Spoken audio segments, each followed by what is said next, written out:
Ladies and gentlemen, this picture speculated online and trended of Wamonyoro, aka our one and only Rigathi Gachagua, hosting his party leader well. Me, after analyzing this picture, I just realized that this movement is going nowhere. And I repeat, nowhere. Why is this coalition going nowhere? Join me in this journey. But before I deep dive into this video, don't forget to like this video, comment, and most importantly, just subscribe to our YouTube channel. Well, Gachagua, well, in this picture, I just want us to speak of three individuals. Here we have Gachagua, Matiangi, Martha Karua, and our one and only Kalonzo Musyoka. In this picture, let's leave the remaining people and focus on the four main individuals. Why are we should we focus on this individual?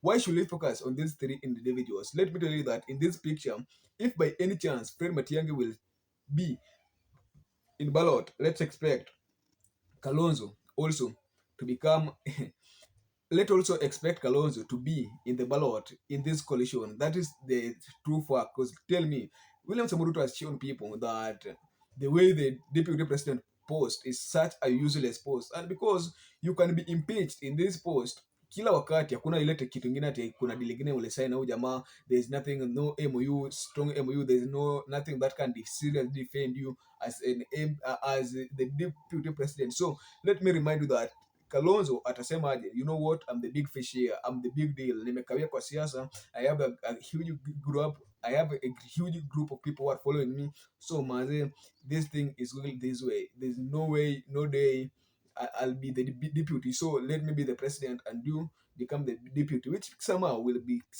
that will somehow will cause some ideological difference with the group. So let me tell you that if by any chance Kalonzo will be in the ballot, Matiangi will also be in the ballot. Well, another thing that you must also understand with this video is that William Samoruto has sold to Kenyans the truth about the function of the deputy president, that he has money to tell people that the deputy president post is as useless just as the Soviet phone. Sindio?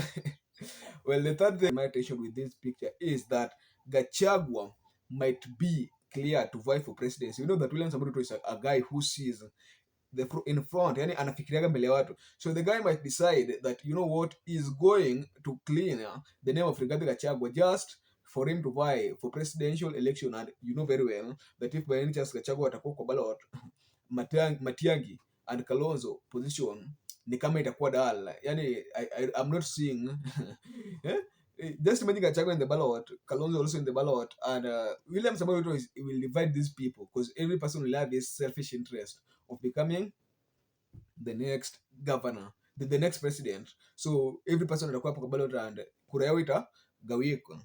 Also, in those three candidates who are in this picture, there's something unique that I also discovered is that all these four aspirants are people who are tribal. Let's speak of Rigathi Gachagua. Well, you know that Rigathi Gachagua himself, yani yeye ni tribal. Akianza kuongea what is peak, what is park, yani the words that is this guy utters are all tribal.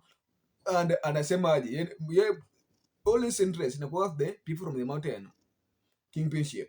The second guy in this tribe is our one and only Matiangi. Matiangi, you know very well, if Binyalikuwa Kisii, we just felt the tribalism in this guy. Martha Karua is this lady who, she's saying the truth, he can never vie. And if by any chance I'm vying, the best post that he can be given is the deputy presidential post. Speaking of Kalonzo Musyoka also in this case, you know that this guy is always a person who is central minded with the people from the Kamba region. Kamba region ni watu wanafuataga Kalonzo wao. So if by any chance Kalonzo is this guy mwenye atasema, you know, mimi na wakamba wangu, I'm bringing you to all the Kamba people. Well, in this case, let me remind you that because all these people are tribal and we have other people who are also rising down here with people like Maraga, people like Okia Mtata, and the third person is people like Jimmy Wanjigi. These people are not tribal. Wakikuja na hii party yao, bro, let me tell you that the 2027 presidential election will be the best presidential election that ever, that people will be, yani itakuwa ile ya kukata na shoka, not 2 horse race kama kawaida, itakuwa 3 ama 4 horse race ama 6, because akinokia Mtata, these people are tribal, yani they have the interest of the Gen Z at hand, not people like what. But Matiangi had the interest, they were proposing Matiangi, but Matiangi is somehow coming with the Kisii tag, the Kisii people tag, and refer bunge la wananchi recently just saw how akina the Kisii people in the bunge la wananchi trashed several people there, calling them and just advocating them to support their Kisii people.